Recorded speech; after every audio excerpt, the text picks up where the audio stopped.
انسان جو ہوتا ہے نا، ایک کو ذرا کم کر دیں جی اس کی، انسان اپنی طبیعت کے لحاظ سے کسی نہ کسی کو فالو کرتا ہے، اس کا مزاج ہے۔ ہم جو لفظ بولتے ہیں نا، جو ہماری زبانوں پہ جملے ہوتے ہیں، وہ بھی ہم نے سنے ہوتے ہیں، پہلے ہمارے کانوں سے ٹکرائے ہوتے ہیں، پھر وہ ہماری زبان پر جاری ہوتے ہیں۔ آپ دیکھ لیں کہ جو لوگ پنجاب میں رہنے والے ہیں انہیں پنجابی سیکھنی نہیں پڑتی، ماں باپ بولتے ہیں، بہن بھائی بولتے ہیں، گلی محلہ بولتا ہے تو پنجابی آ گئی۔ سندھ میں رہنے والوں کو سندھی باقاعدہ سیکھنے کی ضرورت نہیں پڑتی۔ انسان کا جو ماحول ہوتا ہے وہ اس پر پورا اثر انداز ہوتا ہے، انسان اسی کو فالو کرتا ہے۔ بہت سارے لوگوں کے کھانے پر تنقید کرتے ہیں، یہاں سے وہ سفر کر کے 100-200 کلومیٹر کسی اور شہر میں چلے گئے تو ان کا یہ خیال ہوتا ہے کہ یہ انہوں نے مرچ زیادہ ڈال دی، حالانکہ وہ لوگ جب یہاں آئیں گے تو وہ کہیں گے انہوں نے تو مرچ نہیں پوری کی۔ دونوں ٹھیک کہہ رہے ہیں، اصل مسئلہ اس کو اس طرف کر دیں جی، پنکھے کو اس طرف اس کا منہ کر، جزاک اللہ۔ تو وہ دونوں ٹھیک کہہ رہے ہوتے ہیں، صرف اتنا مسئلہ ہوتا ہے کہ ایک علاقے میں، قبیلے میں مرچ ذرا زیادہ کھانے کا رواج ہوتا ہے، شروع سے ان کا یہ ذائقہ ہوتا ہے، اور ایک علاقے میں ذرا رواج کم ہوتا ہے۔ آپ ملکوں میں سفر کریں تو بہت سارے لوگوں کو آپ دیکھیں گے، کہیں گے یہ کیا کھا رہا ہے، یہ کیا پی رہا ہے، یہ اس نے کیا پہنا ہوا ہے۔ ہمارے ہاں اس کا رنگ گورا ہو اسے خوبصورت کہتے ہیں، اور افریقہ میں جتنا زیادہ کالا ہو اتنا زیادہ سونا کہتے ہیں اسے، ان کی نظر میں وہ خوبصورتی ہے۔ تو انسان ہمیشہ اپنے ارد گرد کے ماحول سے سیکھتا ہے۔ ہم نے بھی تیزی سے سیکھا ہے۔ یہ موبائل، یہ ویڈیو، یہ فوٹو، سنجیدہ لوگ اس سے بچتے تھے، پرانے بزرگ بہت احتیاط کا حکم دیتے تھے۔ اب آپ دیکھ لیں کون سا بندہ رہے گا جسے واٹس اپ نہیں کرنا ہوتا، یعنی لوگ اچھے بھلے لوگ ایک دوسرے سے پوچھ رہے ہوتے ہیں آپ کا سٹیٹس کون سی جگہ پہ ہوتا ہے۔ یہ دوڑ ہے، سیکھتے ہیں ہم اپنے ماحول سے، چونکہ ہم نے کسی نہ کسی کے پیچھے لگنا ہی تھا۔ بندہ بغیر پیروی کے گزارا کر نہیں سکتا، اس نے پیروی کرنی تھی تو رب نے آسانی کر دی، فرمایا ادھر ادھر نہ جانا، لَقَدْ كَانَ لَكُمْ فِي رَسُولِ اللَّهِ أُسْوَةٌ حَسَنَةٌ، فرمایا ادھر ادھر کیوں بھاگتے ہو، میرے نبی کی پیروی کرو، تمہارے لیے بہترین نمونہ ہے، تمہارے لیے بہترین نمونہ ہے۔ جب ہم کسی کی پیروی کرتے ہیں نا، عام کسی شخص کے پیچھے چلتے ہیں تو کبھی کبھی طبیعت تھک بھی جاتی ہے، کبھی کبھی اس شخص کے بارے میں ذہنوں میں سوال بھی ابھرتے ہیں، حاشیہ خیال پر کبھی کبھی وسوسے بھی جنم لیتے ہیں۔ جب ہم کسی عام آدمی کے پیچھے چلتے ہیں تو کئی دفعہ بہت سارے چیزوں کی وضاحت چاہتے ہیں، یہ آپ نے کیا تو حکمت بتائیے۔ میرے رسول پاک علیہ السلام کی وہ ذات گرامی ہے کہ جو محبوب کے پیچھے چلتا گیا ہے، چلتا ہی گیا ہے، چلتا ہی گیا ہے، دن گزرتے گئے ہیں تو محبتوں میں اضافہ ہوتا گیا ہے، پیار بڑھتا گیا۔ جو زیادہ قریب رہنے والے تھے نا، ہمارے ہاں زیادہ قریب رہنے والے کئی دفعہ زیادہ مؤدب نہیں ہوتے، لیکن سب سے زیادہ قریب حضرت صدیق اکبر رہتے تھے، اور سب سے بڑھ کر ادب بھی وہی کرتے تھے رضی اللہ تعالی عنہ۔ پھر یہ ہوتا ہے کہ جب آپ کسی عام آدمی کی پیروی کرتے ہیں، میں نے گزارش کی تھی مائک والے دوست سے کہ ان کو کم کر دیں اگر آسانی ہو تو، جب ہم کسی عام آدمی کی پیروی کرتے ہیں تو کبھی کبھی ہمیں افسوس بھی کرنا پڑتا ہے۔ بہت سارے لوگوں نے بہت سارے لوگوں کے ساتھ اپنا تعلق بنایا، لیکن کچھ عرصے کے بعد انہیں محسوس ہوا کہ اوہو فلانی جگہ پہ تو معاملہ اور تھا۔ خیر ہمارے ملک میں یہ کوئی پریشانی نہیں، یہاں خیر ہے، یہاں لوگ پہلے 5 سال ڈھٹائی سے ٹی وی پہ بیٹھ کے ایک سیاسی جماعت کا دفاع کرتے ہیں، اگلے 5 سال دوسری کا شروع کر دیتے ہیں، اور ڈھٹائی کے ساتھ، دلیری کے ساتھ۔ آپ ان سے کہیں کہ آپ پہلے تو وہاں تھے، تو کہتے ہیں اس وقت بھی میں ٹھیک ہی تھا، آج بھی میں ٹھیک ہوں۔ ایسا ظلم ہے۔ اور عوام بیچاری، زیادتی بیسیکلی ان لوگوں کی ہوتی ہے جو جذباتی ووٹر سپورٹر ہو جاتے ہیں۔ آپ کو پتہ ہے اس وقت قوم کی حالت کیا ہے؟ اس وقت غریب آدمی جو ہے نا بیچارہ، اس کے لیے 2 وقت کی روٹی اور ضروریات زندگی مشکل کر دی گئی ہیں، اور ہر بندہ دکھ سنا نہیں سکتا۔ کچھ لوگوں کی طبیعت ایسی نہیں ہوتی کہ وہ روئیں۔ امیر لوگ جو ہوتے ہیں ان کو تو مہنگائی فائدہ دیتی ہے، جو کاروباری وہ تو چیزیں سنگل لی تھی وہ ڈبل ہو گئیں، ان کا تو ڈبل ریٹ لگ گیا، لیکن غریب کی مزدوری میں اضافہ نہیں ہوتا، حالات بگڑتے ہیں۔ لیکن ہمارا حال یہ ہے کہ ہماری کاریں اللہ نے دی تھی اپنے فضل سے، لیکن وہ کار، وہ کوٹھی، وہ بنگلہ، وہ ڈیرا، وہ کار کبھی کسی غریب کو ہسپتال لے جانے کے کام تو نہیں آتی، لیکن کوئی سیاسی جلسہ ہو تو پھر وہ نکل آتی ہے باہر، پھر اس پجاروں پہ جھنڈا لگ جاتا ہے۔ یاد رکھنا، صحیح حدیث میں موجود ہے، نبی پاک علیہ السلام نے فرمایا ہے، اللہ قیامت کے دن تم سے یہ بھی پوچھے گا مال کمایا کہاں سے تھا، اور تم مالک نہیں ہو اس کے، تمہیں امانتاً دیا گیا ہے۔ تم مالک ہوتے پھر تمہیں حساب دینا پڑتا، تم مالک نہیں، امانت ہے، اللہ کی نعمتیں تمہارے پاس۔ ثم لتسألن یومئذ عن النعیم، ایک ایک نعمت کے بارے میں تم سے پوچھا جائے گا۔ تو حضور فرمانے لگے یہ بھی پوچھا جائے گا کمایا کہاں سے تھا، اور یہ بھی پوچھا جائے گا کہ لگایا کہاں تھا، تم نے حساب دینا ہے۔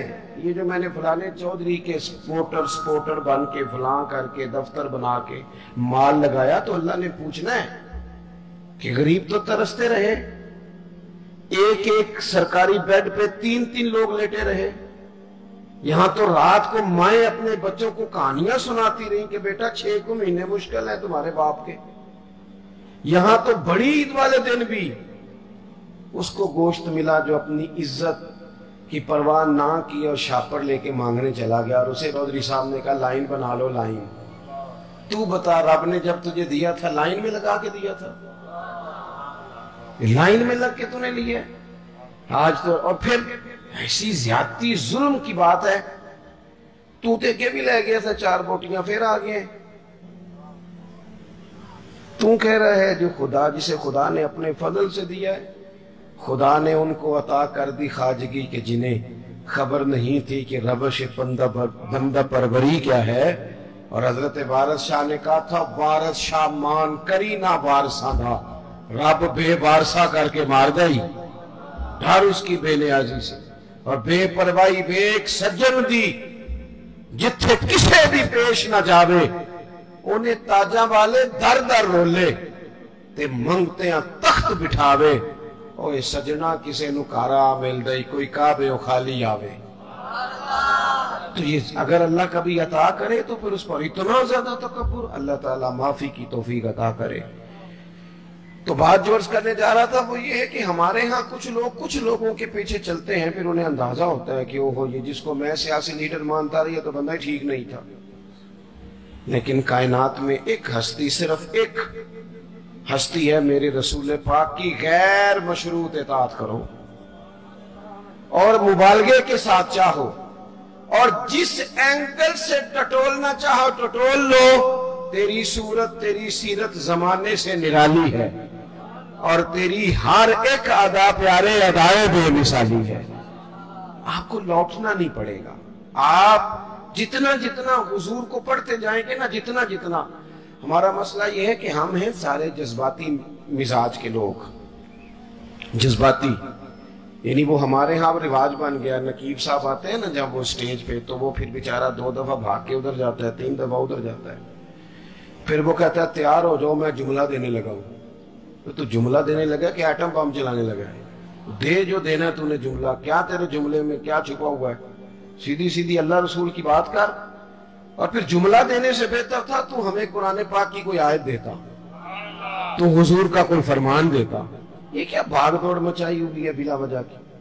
اور جناب وہ نعت خان صاحب ہیں تو وہ بھی کہتے ہیں کہ جب تک سارے نہ سبحان اللہ کہیں اور جب تک پچھلے بھی نہ زور لگائیں اور جب تک شمال جنوب والے نہ بول پڑے مجھے ذائقہ نہیں آتا۔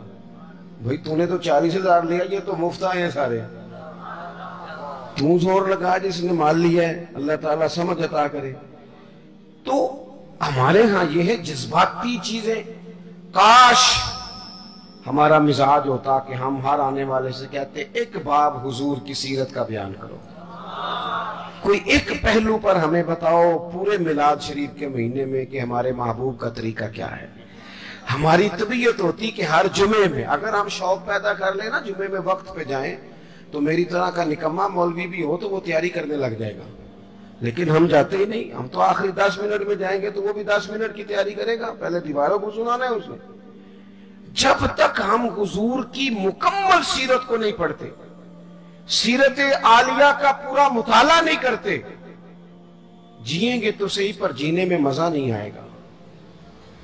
جن لوگوں نے مکمل پڑھ لیا تھا نا، محبوب کو دیکھ لیا تھا، سمجھ لی تھی چیزیں، اپنی فہم میں اتار لی تھی، ان کو پھر لطف آیا، جینے کا بھی مزہ آیا اور دنیا سے جانے کا بھی مزہ آیا۔ وہ لوگ جب دنیا سے جاتے تھے نا، صحابہ اور اہل بیت، تو وہ رو رو کے نہیں جاتے تھے، ان کے مزاجوں میں، لفظوں میں، جملوں میں کوئی مایوسی نہیں نظر آتی تھی۔ وہ یہ نہیں کہتے تھے میرے بچوں کا خیال کرنا، وہ یہ نہیں کہتے تھے اوہ فلانے کی چیز کا دھیان رکھنا، ان کو یہ نہیں کہنا پڑتا تھا فلانی جگہ بڑی مشکل ہے وہ حل کر دینا، بلکہ وہ تو بچے چھوٹے چھوٹے ہیں، گھروں میں بیٹھے ہیں، بیویاں بیوہ ہو رہی ہیں، لیکن وہ جب میدانوں میں تیر کھاتے تھے تو کہتے تھے رب کعبہ کی قسم آج تو اللہ نے کامیابی عطا کر دی۔ وہ تو کہتے تھے کامیاب ہو کے جا رہے ہیں، کامیاب۔ حضور کی سیرت مبارکہ پر غور کیا جائے، اپنی زندگی کو سنت اور شریعت کے سانچے میں ڈھالا جائے، اور سنت اور شریعت ظاہری اولیاء کا نام نہیں، فقط اولیاء بنا لینا دین نہیں، فقط۔ آپ کی توجہ ہے میری بات پر؟ اور بعض لوگ میری طرح پگڑی داڑھی والے ہو جاتے ہیں تو وہ سمجھتے ہیں میں نے کل دین اختیار کر لیا ہے۔ اس سے بھی ہمیں بچنا ہے۔ نبی پاک علیہ السلام کا جو سب سے پہلا تعارف ہے نا، وہ تو صادق اور امین ہونے کا ہے۔ تو دیکھا تو یہ جائے گا تو سچ کتنا بولتا ہے۔ تیری سنت اور شریعت اور حضور کے دین پر چلنے کا آغاز تو یہاں سے ہوگا کہ تو دیانتدار کتنا ہے۔ تیرے ساتھ اگر کوئی مالی لین دین کرتا ہے تو تیرے اندر صفائی کتنی ہے۔ بات یہاں سے، میرے پیر بھائی آئے ہوئے تھے تھوڑے دن پہلے کافی سارے، تو میں ان کو کہہ رہا تھا کہ یاد رکھنا، اگر تمہارا لوگوں سے لین دین ٹھیک ہوگا نا، بیوی کو ڈانٹو گے نہیں، گالی نہیں دو گے، تو خود بخود سمجھ آ جائے گی کہ پیر صاحب تربیت ٹھیک کر رہے ہیں۔ اور اگر میری کرامت ہی سناؤ گے نا گھر جا کے، اور کوئی پابندی نہیں، کوئی اخلاق کا پتہ نہیں، تو پھر وہ صاف صاف کہے گی اے دسے تینوں تیرے پیرا نے۔ یہ سبق دیتے ہیں استاد جی۔ پھر میری کرامتیں سنانے سے تھوڑے کوئی مطمئن ہوتا ہے۔ عزیز، صرف ظاہری حلیہ نہیں، سب سے زیادہ ضروری ہے زبان کی سچائی، مال میں صداقت، صفائی۔ آپ لین دین کے پورے، ہمارے ہاں لوگ کہتے ہیں فلانے چودھری صاحب نے بیٹی کو حصہ نہیں دیا، تو میں کہتا ہوں جس کی 5 مربع زمین ہے اس کی بیٹی کا بھی حصہ بنتا ہے، اور جس کا 5 مرلے کا گھر ہے نا،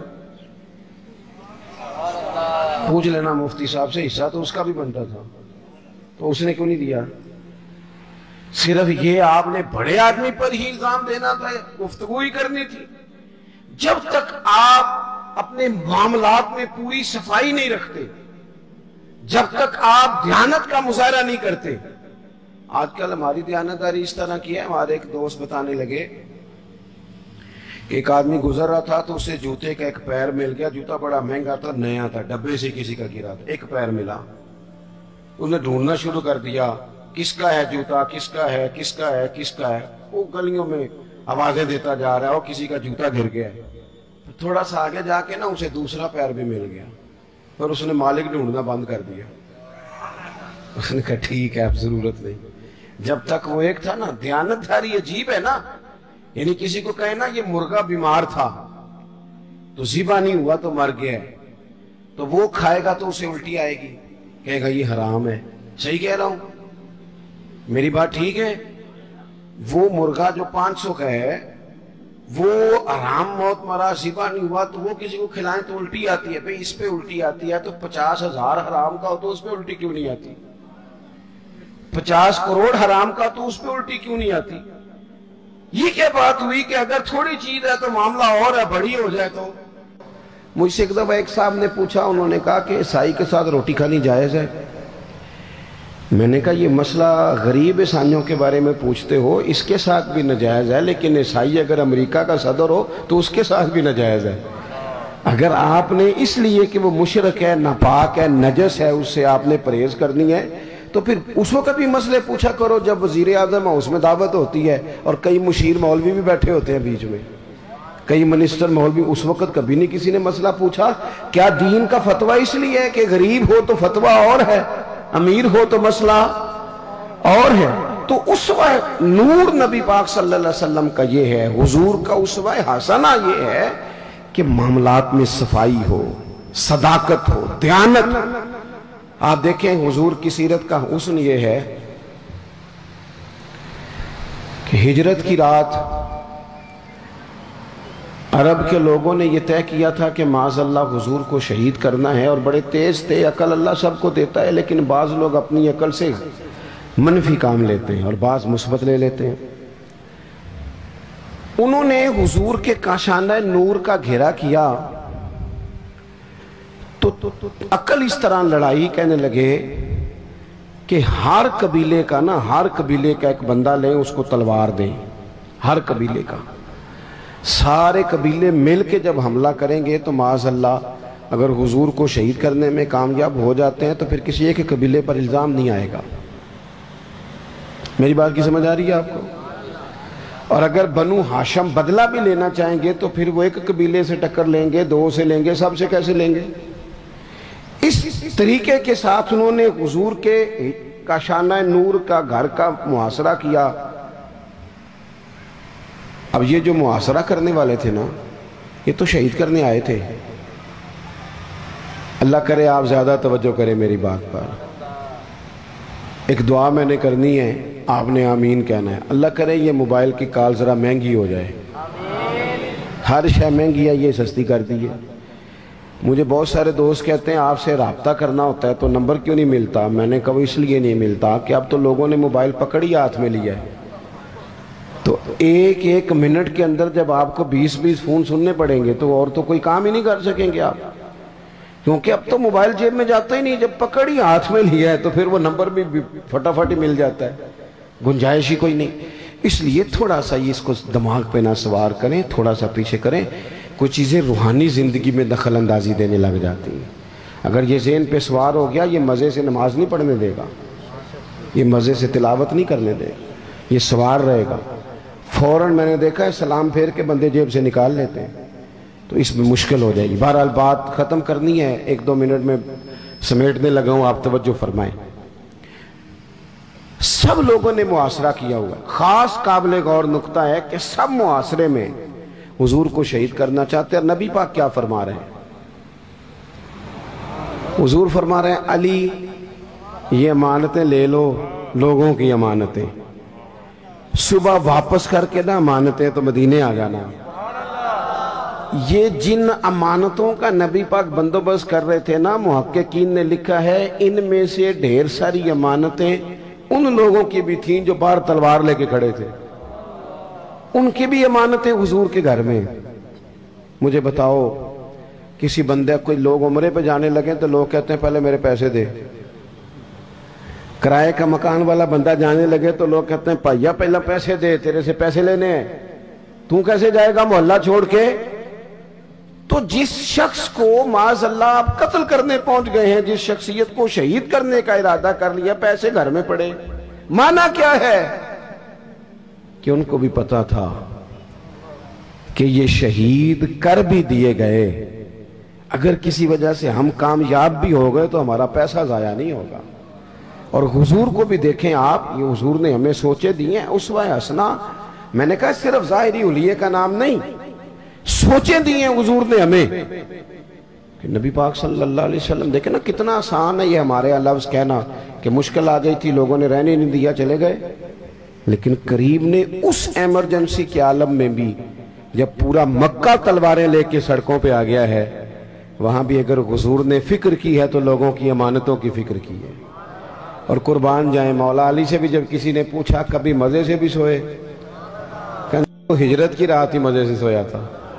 تو کہا جناب وہ تو خطرہ تھا، اگر وہ پردہ نہ اٹھاتے اور آپ پر اسی طرح حملہ کر دیتے تو حضرت علی کہنے لگے ایسے ہی کر دیتے، ساڑھے نبی دی زبان ساڑھے واسطے قرآن۔ حضور نے فرمایا تھا علی سو جا، سویرے امانتیں دے کے مدینے آ جانا۔ جب حضور نے کہا تھا سو بھی جا تو مجھے سمجھ آ گئی سوؤں گا بھی، جب کریم نے کہا سویرے اٹھنا ہے تو سمجھ آ گئی سویرے اٹھنا بھی ہے، جب کہا امانتیں دے دینا تو سمجھ آ گئی امانتیں دینی بھی ہیں، اور جب کہا تھا مدینے آ جانا تو سمجھ آ گئی جناب اسرائیل اتنی دیر نہیں آ سکتے جتنی دیر حضور کا مدینہ نہ آئے۔ جنوں ویک کے ٹھر دیاں آکھیاں نے تو جنوں ویک کے ٹھر دا سینہ ہے، ربا تیری ساری خدائی چیک کی تے شہر مدینہ ہے، اور رب ہی جانے سونے محبوبہ تیرے شہر دیاں بھی کی لذتاں نے۔ ایک رون جنہاں نے ویکھیا نہیں تے ایک رون دوبارہ جامن لی، ایک رون جنہاں نے ویکھیا نہیں، ایک رون جنہاں نے ایک رون دوبارہ جامن لی۔ تو عزیز حضور نے وہاں بھی امانتوں کا خیال کیا، مزاج نہیں۔ آپ یقین کریں جھوٹ اور بددیانتی تو کھا گئی لوگوں کو۔ بیوی کہہ رہی ہوتی ہے کہ چل تھوڑے پیسے دے دیا کر، سچ تو بولا کرنا، لاہور جاتا ہے تو لاہور کا ہی بتا کے جایا کر۔ ماں کہتی ہے پتر تھوڑے وعدے کر پر سچے کر۔ کیا کیا ان حکمرانوں نے؟ اب تو میں تو کئی دفعہ کہتا ہوں ان سے تو کوئی امید ہی نہیں۔ اب پچھلی حکومت کہہ رہی تھی اس سے پچھلی نے مہنگائی کی ہے، تو یہ کیا کہہ رہی ہے؟ تو کی کس نے ہے؟ اور حال یہ ہے کہ کچھ لوگ اس حکومت میں بھی تھے اس میں بھی ہیں۔ ایک دفعہ ایک دانشور کہتے ہیں میں نے ایک آدمی سے پوچھا تو ہر سیاسی پارٹی میں مل جاتا ہے، تیری پارٹی ہے کون سی؟ کہنے لگا تینوں اجے بھی نہیں سمجھ آئی، میری وہ پارٹی ہے جس کی حکومت ہوتی ہے، اور جس کی بھی ہو وہ ہماری ہوئی ہے۔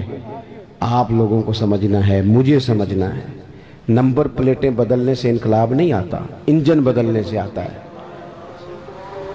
تو میں بات اسی پر ختم کرتا ہوں کہ اپنی زندگی میں اسوہ حسنہ کو اپنائیں، یہی ہمارا اصل ہے، اسی میں ہماری نجات ہے۔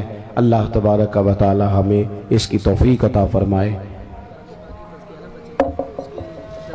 جی لائیں جی اس کو، بچے کو لائیں جی، اس کی دستار کریں، اور پھر سلام ہوگا اور مفتی صاحب دعا فرمائیں گے۔